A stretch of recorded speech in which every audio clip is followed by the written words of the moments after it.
जय श्री कृष्णा। और कैसे हो आप लोग? वो 10 क्वेश्चंस जो दिए थे मैंने वो आप लोगों ने कर लिए। देखो अभी हम लोग क्या है जेई मेंस के क्वेश्चन कर रहे हैं, ठीक है। अब कोई बच्चा नीट का सोच रहा होगा कि अच्छा ये हमारे लिए नहीं है, नहीं आपके लिए हैं स्पेशली। जेई मेंस वालों के क्वेश्चन नीट वालों को करने और जेई मेंस वालों को अपने भी करने, नीट के भी करने हैं। अब ये बात क्लियर हो गई होगी आपको। ये 11 से 20 तक मैं इस वीडियो में कराने वाला हूँ आपको, ठीक है। और हिंट देता जाऊँगा क्वेश्चन, क्योंकि आपने थ्योरी बहुत पढ़ रखी है। मैं 13 बैच की बात कर रहा हूँ, मैं क्रैश कोर्स के बच्चों के लिए बता रहा हूँ। बाकी क्योंकि अभी 12th वाले बच्चों के लिए जीओसी जिनका अच्छा है वो अपना कर सकते हैं, ठीक है। तो देखिए बात करते हैं यहाँ पे ऑर्डर ऑफ स्टेबिलिटी की। ऑर्डर ऑफ स्टेबिलिटी कैसे निकालोगे? देखो इसमें रेजोनेंस है या नहीं है? इसमें रेजोनेंस है, ठीक है। क्या इसमें रेजोनेंस है? नहीं है। देखो रेजोनेंस का मतलब जान रहे हो, लास्ट वीडियो में आप देख सकते हो, ठीक है। यहाँ पे डबल बॉन्ड नहीं है, कॉन्जुगेशन नहीं है, तो इसमें क्या है केवल वन हाइपर कॉन्जुगेशन है। कितने अल्फा है यहाँ पे आपको बताओ? 2, यानी कि 1 डिग्री इंडक्टिव इफेक्ट भी है, हाइपर कॉन्जुगेशन भी है। तो हम लोग यहाँ पे चलेंगे, यहाँ पे रेजोनेंस है। आप लोग कैसे देखते हैं? हम लोग स्टेबिलिटी पूरी ऑर्गेनिक केमिस्ट्री में आ रही है, ठीक है। पहले aromatic character, resonance, hyper conjugation and inductive effect. तो हम किसको प्रायोरिटी देने वाले हैं? ये एरोमेटिक तो है नहीं केस, रेजोनेंस हाइपर कॉन्जुगेशन चल रहा है एंड इंडक्टिव इफेक्ट भी आप बोल सकते हो। तो देखिए अब रेजोनेंस के हमारे पास 2 हो गए, तो इसमें तो केवल एक ही आर एस बनेगी, जबकि इसमें कई सारी आर एस बनेंगी। तो आप लोग एक कॉन्सेप्ट जानते हो, मोर रेजोनेटिंग स्ट्रक्चर्स मीन्स मोर दी स्टेबिलिटी। तो फर्स्ट प्रायोरिटी किसको जाएगी? थर्ड वाले को। तो पहले कौन सा हो जाएगा? Third, first and second. तो इसमें देख लेते हैं थर्ड, फर्स्ट एंड सेकंड, ठीक है। इस तरीके से ध्यान दें। नेक्स्ट देखिए ये 2012 में आया हुआ है, वो 13 में आया हुआ था। हाउ मैनी कायरल कंपाउंड्स, देखिए इसमें नेक्स्ट है हमारे पास chiral compounds are possible on monochlorination 2 methyl butane. तो 2 मिथाइल ब्यूटेन का केस हम देखेंगे तो किस तरीके से होगा बताओ हमारे पास।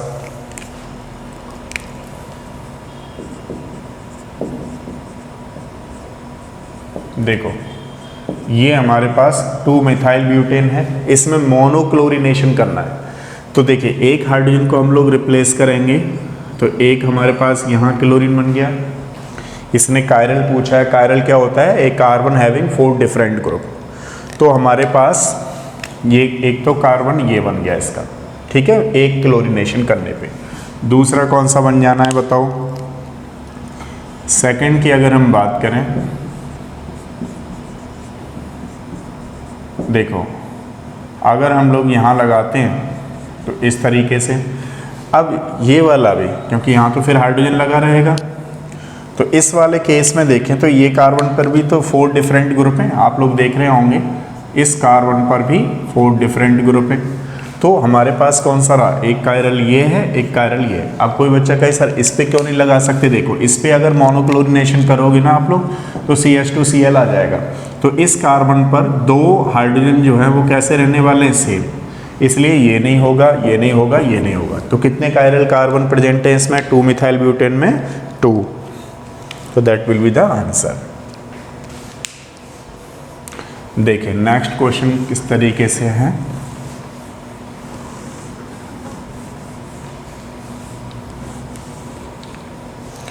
Identify the compound that exhibit tautomerism. Tautomerism कौन सा वाला करेगा? तो देखिए ये 2 ब्यूटीन इस तरीके से है। हम सिस या ट्रांसफॉर्म तो बना सकते हैं, लेकिन टोटोमेरिज्म के लिए शिफ्टिंग ऑफ एटम होता है, तो इसमें शिफ्टिंग हो ही नहीं सकती क्योंकि डिफरेंस इन इलेक्ट्रॉन नेगेटिविटी वगैरह नहीं है। अब बात करते हैं देखो लैक्टिक एसिड की। लैक्टिक एसिड हमारे पास ये होता है। अब ये कायरल सेंटर तो है। अब चलिए मान लेते हैं कि यहाँ पे अल्फा है, लेकिन ये डबल बॉन्ड आएगा, लेकिन उससे पहले ही OH है, तो इनॉल कीटो वगैरह बनेगा नहीं, तो ये वाला भी पॉसिबल नहीं है। अब बात करते हैं 2 पेंटेनोन। 2 पेंटेनोन को हम ऐसे लिख सकते हैं,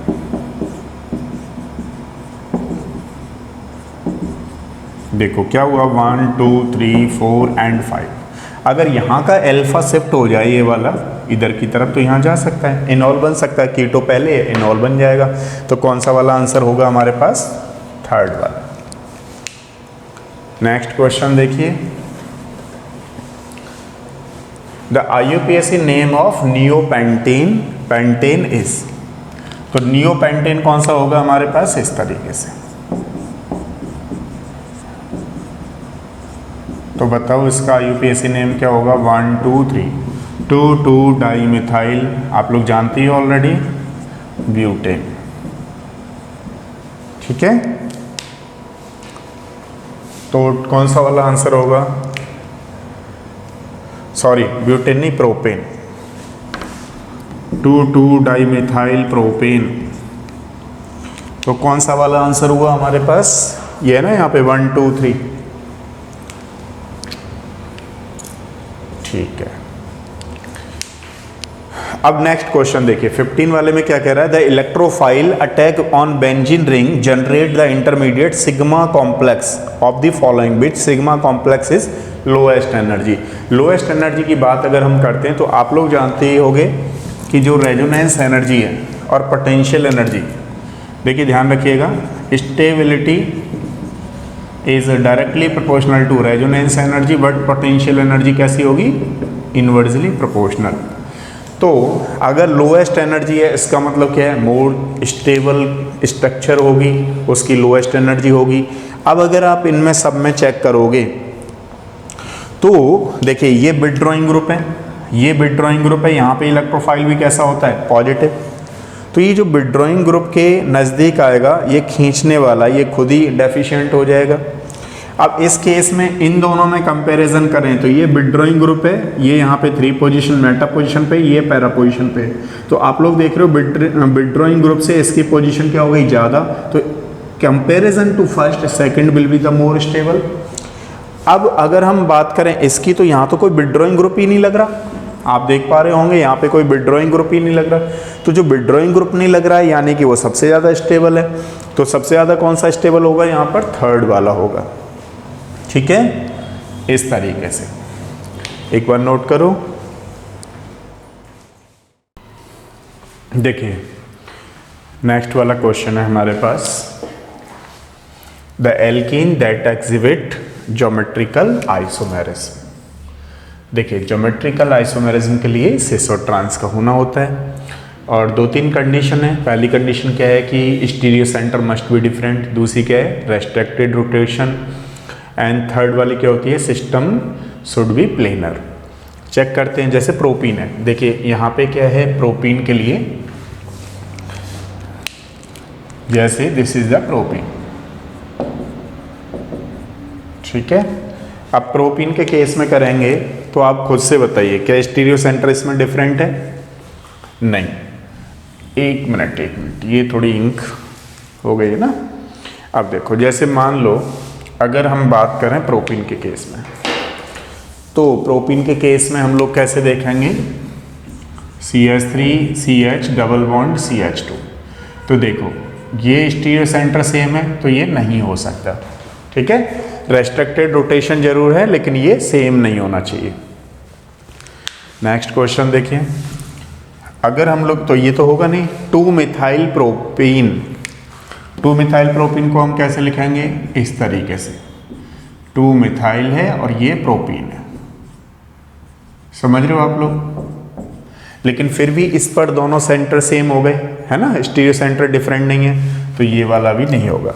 बात करते हैं 2 ब्यूटीन की, तो 2 ब्यूटीन कैसा है हमारे पास? इस तरीके से। तो इसमें सिस और ट्रांस बन जाएंगी, आप लोग जानते ही, इसको थोड़ा ऊपर नीचे कर दो तो सेम ग्रुप सेम साइड सिस। और आप लोग देखिए यहाँ पे किस तरीके से मैं स्टीरियो सेंटर की बात कर रहा था, इस तरीके से CH3H CH3H। तो एक कार्बन पे कैसा है? दोनों डिफरेंट है या नहीं है? एक कार्बन पे दोनों डिफरेंट ग्रुप हैं यानी स्टीरियो सेंटर कैसे हैं? डिफरेंट है। तो ये GI देगा, तो हमें आंसर ये वाला लगा के आना है।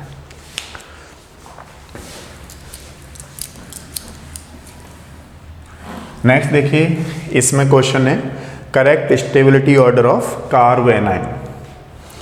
The correct stability order of carbanion, ये डिक्रीजिंग कर लीजिए आप लोग, डिक्रीजिंग ऑर्डर ऑफ कार्बेनाइन।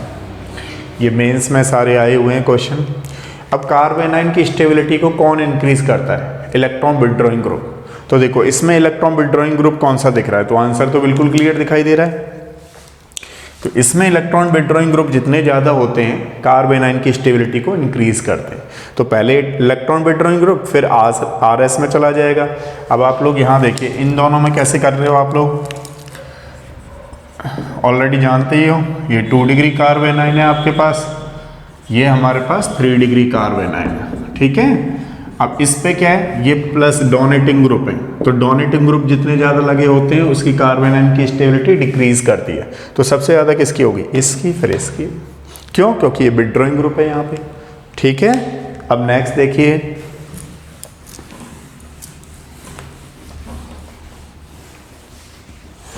नेक्स्ट है हमारे पास एब्सोल्यूट कॉन्फ़िगरेशन।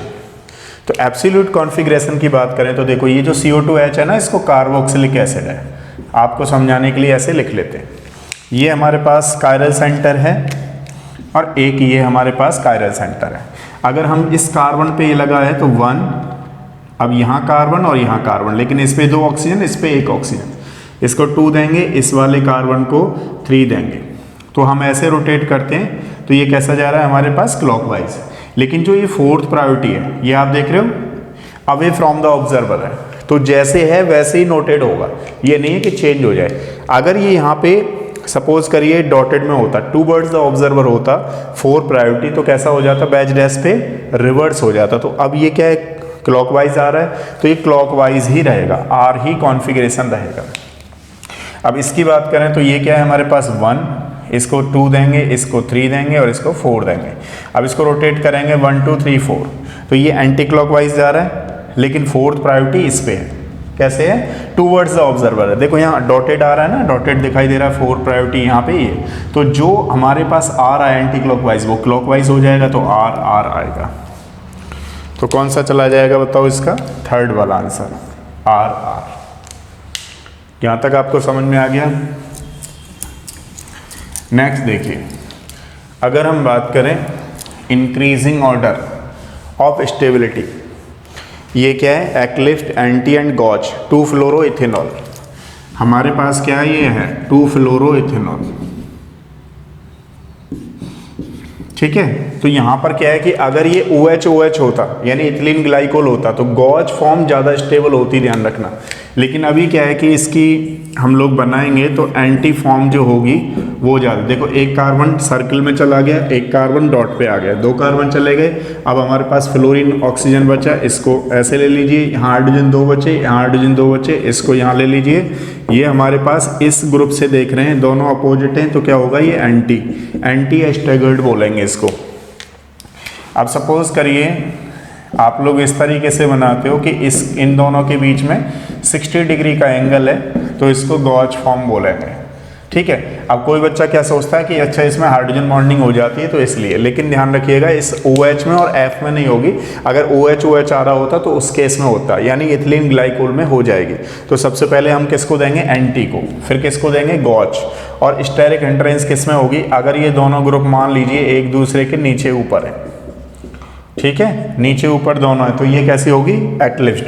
तो इसकी स्टेबिलिटी सबसे कम होगी क्योंकि स्टेरिक हिंड्रेंस आएगी, ठीक है। सबसे ज़्यादा स्टेबल देश। तो इंक्रीजिंग ऑर्डर पूछा है, इसमें कोई बच्चा गलत मत कर देना, डिक्रीजिंग ऑर्डर नहीं पूछ करके इंक्रीजिंग पूछा। इंक्रीजिंग का मतलब इस तरीके से होता है, ध्यान रखना, ठीक है। तो सब ऐसे लगाए, तो कौन सा वाला चला जाएगा? फर्स्ट वाला। नेक्स्ट देखिए, अब IUPAC के लिए प्रेफरेंस टेबल होती है ना, एक होती है सफिक्स, एक होती है प्रीफिक्स। प्रीफिक्स के अकॉर्डिंग जैसे OH है तो आप उसको क्या बोलते हो? हाइड्रोक्सी वगैरह वगैरह। एक सफिक्स, तो ये सफिक्स का ऑर्डर पूछा है, तो सफिक्स के ऑर्डर में सबसे पहले सल्फोनियम आइन आते हैं, ध्यान रखना। मैं टेबल बना देता हूँ थोड़ा सा 2-4 के लिए, जैसे ये ग्रुप होता है, ठीक है। इस तरीके से आप लोगों को ध्यान रखना है। अब ये एमाइड, ये यहाँ पे एसाइल है, COCl है, और ये एमाइड होता है, ठीक है। इस तरीके से सारी चीज़ें हैं। फिर एमाइड के बाद एल्डिहाइड होता है, आप जानती हो। तो सबसे पहले 2-3 ग्रुप में ही पूछा है, तो आंसर तो वैसे भी दिखाई दे रहा है, ये वाला होगा। ठीक है, तो ये थे 10 क्वेश्चन। करते रहिए और ज़्यादा से ज़्यादा क्वेश्चनों की प्रैक्टिस करिए। ठीक है, अभी जैसे एक आध बच्चे को लग रहा होगा सर कॉन्सेप्ट नहीं बता रहे, नहीं, कॉन्सेप्ट तो आपने पढ़ रखे हैं, उनको पढ़ लो। मैं क्वेश्चन बताने की आपको ज़्यादा से ज़्यादा कोशिश कर रहा हूँ इसमें, ताकि आपकी थोड़ी हेल्प मिल सके, उनको आप सॉल्व कर सको। ठीक है, फिर भी कोई डाउट प्रॉब्लम है, मैंने बोल ही रखा है, आप बताइए, मैं बनाऊँगा उसका वीडियो। ठीक है, थैंक यू सो मच।